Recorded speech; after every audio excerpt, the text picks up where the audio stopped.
Hey guys, what's up? It's Mr. Snyder here with another reading of One Crazy Summer.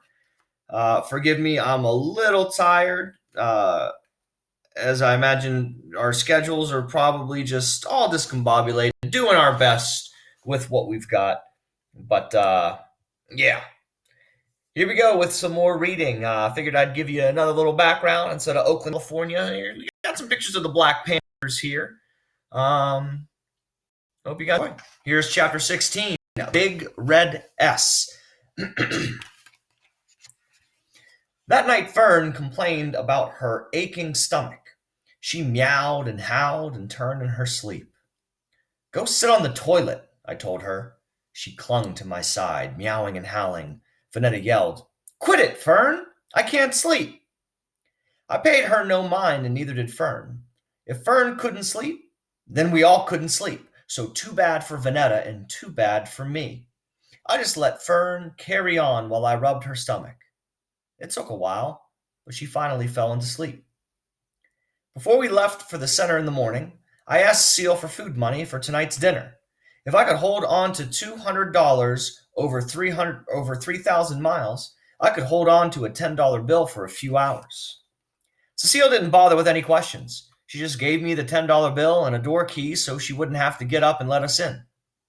I think anyone standing at the front door made her jumpy. Even when we ate on the floor in the living room, I'd catch her eyes shift to the door when she heard a noise. Maybe she thought the Panthers were coming back to bother her for more ink and paper. I was glad Cecile handed over the money without fuss or questions.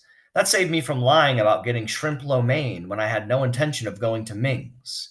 Vanetta, Fern, and I had eaten our last plate of shrimp lo mein and egg rolls for the rest of our crazy summer. Shrimp and noodles swimming in sauce and deep-fried egg rolls had taken their toll on us. Not that mean Lady Ming would cry for her 3 colored girls. She had other customers to yell at. All day long at the center, I could think of nothing else but a home-cooked meal. We marched to the Safeway store after playing in the park for an hour. My shopping list was burned into my brain.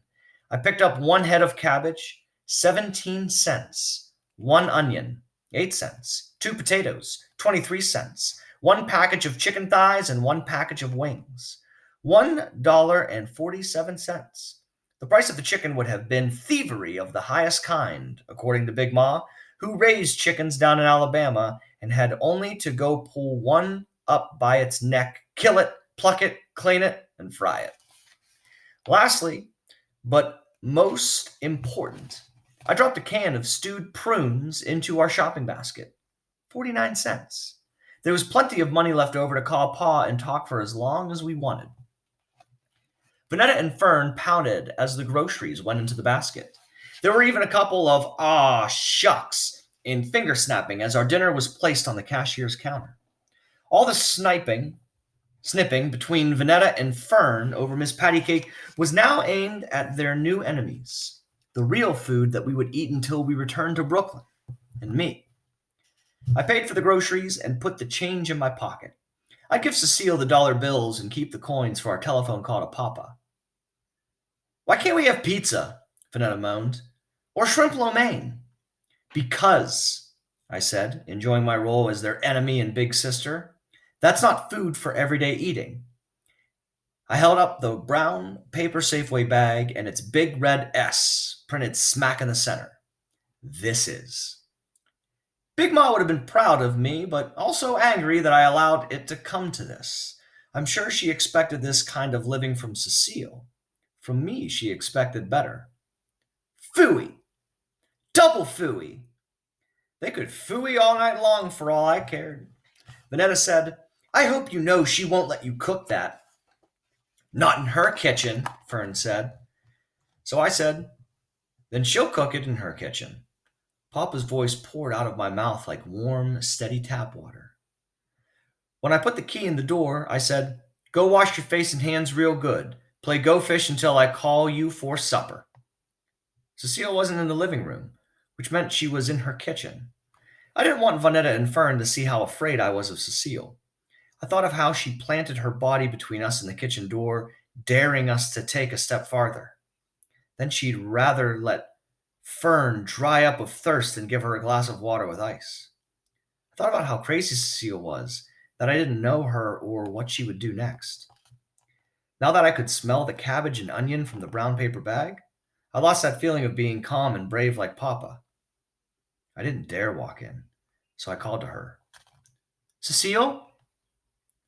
It didn't occur to me to use her poet name, Nazilla, to maybe soften her up, but that name didn't feel right coming out of my mouth.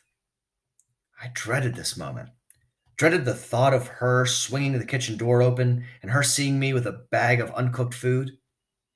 There was no putting it off. I called to her again, this time louder. Cecile?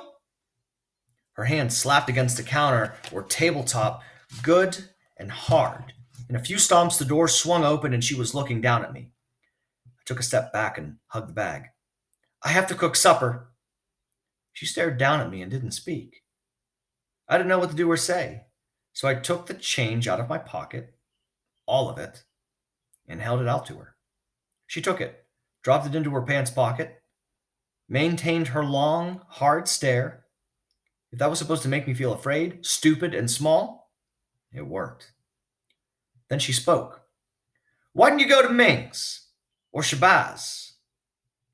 We have a Shabazz in Brooklyn, the fish and bean pie place run by the black Muslims. I found my voice and said, we can't eat takeout every day. Vanetta and Fern can't stomach it. You can't come in my kitchen making a mess. This is my workplace. I don't need you in here turning things upside down. I said, I don't make messes, without a lick of sass. I spoke the plain truth. I've never made a mess in my life, not even for the fun of it. Cecile went stomping and cursing back into the kitchen. No one told y'all to come out here. No one wants you out here making a mess, stopping my work. I stood outside the kitchen with the Safeway bag held tight to my chest. I'm sure the Safeway S was in the same spot as Superman's big red S was sewn to his costume. I felt right about looking out for my sisters, but I didn't feel brave. All the same, I didn't want Vanetta and Fern to see me standing there like a scared dummy holding a bag of groceries. Cecile pushed the door open. Get a speck of grease on my work. You hear? I knew better than to wait for a nicer invitation and walked inside Cecile's kitchen. It was larger than our kitchen back home. Hers had both the cooking area and an eating area, which hadn't been set up for eating. There was a long table, only one chair, hers, and what I figured was her printing machine on top of the table. I didn't want to be caught gawking at her and her stuff. I went straight to the sink and started stripping the onion, washing the cabbage, washing potatoes, washing the chicken parts until I could figure out what to do next without having to ask Cecile for a thing. She hovered over her machinery, grunting and cursing. Then she got up, pulled open a drawer, and threw a potato peeler and a knife in the sink. The knife just missed my hand. She didn't look once, but said, Don't go cutting off your fingers. There's no money to take you to the hospital. I felt her watching me at work. Thanks to Big Ma, I could skin a potato with a paring knife without wasting a scrap of white potato. I could cut up a whole fryer, too, even though this time I didn't have to. Cecile grunted. What are you going to do with that chicken? I said, Bake it. Frying's faster, she said. I pointed to her papers. Grease. Papa's easy voice just slid right out of me, warm and steady. I could feel myself coming back. My voice. My steadiness. What are you going to do with the potatoes? Boil them with the cabbage and onion. There was something about being here with her in the kitchen, and I knew what it was. I had a flash of us, quiet and in the kitchen, pencil tapping and her voice chanting. I blinked that flash away. I didn't have time to be pulled into a daydream. I kept doing what I was doing, and then I pressed my luck and asked her for some fatback. Another grunt. No fatback, no salt pork, no pig of any kind in my kitchen. I shook my head. People in Oakland were touchy about pigs. They were touchy about the pig on their plates and the pigs, as Crazy Kelvin called them, in police cars. Back in Brooklyn, Big Ma wouldn't stand for cooking without pork on a Sunday. I couldn't even imagine Cecile and Big Ma sharing a kitchen were living in the same house. Since there was no pork, I used what Cecile had: butter, salt, and pepper, plus the onion. It didn't smell like Big Ma's kitchen in Brooklyn, but it was the aroma of real food cooking. Now that I had our dinner underway, I wanted to take in Cecile's place of work, see what she was doing hovering over her machine, quietly, carefully. From where I stood, stealing glances, it seemed like she was laying down puzzle pieces, picking up one piece of something and laying it carefully down on her equipment, picking up another piece and laying it down. Then she studied the pieces, just the piece she had completed. She had pulled herself into her puzzle, laying, and had forgotten I was there. I could see why Vanetta and Fern were not allowed inside Cecile's kitchen. Cecile was fixed in prayer. I was allowed to be there, but I didn't dare clear my throat, let alone ask her to show me what she was doing. Vanetta and Fern didn't have the sense to be quiet. We spread the tablecloth on the floor and sat cross-legged as if we were eating mean Lady Ming's takeout or fried fish from Shabazz. While Vanetta and Fern ate begrudgingly, Cecile cleaned her plate and left three blanched chicken bones. "This don't taste like Big Ma's," Vanetta said. "Surely don't," Fern followed. We should have got pizza or shrimp lo mein." Cecile reached onto Vanetta's plate and took the thigh that Vanetta had left. To me, she said, "That's gratitude for you." I didn't care that they were ungrateful. I told my sisters, "Get used to eating like this." Vanetta said, "I'm going to tell Big Ma and Papa." To them, I said, "Tell." When we were done, Cecile handed me every plate after she'd eaten whatever Vanetta and Fern had left. "You started this mess, Delphine. You clean every dish and spoon." We had eaten with forks, but I wasn't about to correct her. I just took the forks while Vanetta and Fern disappeared into our room. At least I could look Pa in the eye and say, "Yes, Pa, I did what you said. I looked out for my sisters. At least I got Cecile to let me into her kitchen." Then she added, "And don't expect no help from me." I said, "I don't mind." She gave another humph and a head shake. "We're trying to break yokes. You're trying to make one for yourself. If you knew what I know, seen what I've seen, you wouldn't be so quick to pull the plow." I sort of knew what she meant, but someone had to look out for Vanetta and Fern while we were here.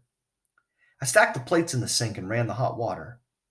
"It wouldn't kill you to be selfish, Delphine," she said, and moved me out of the way to wash her hands. Then she went back to praying over her puzzle pieces.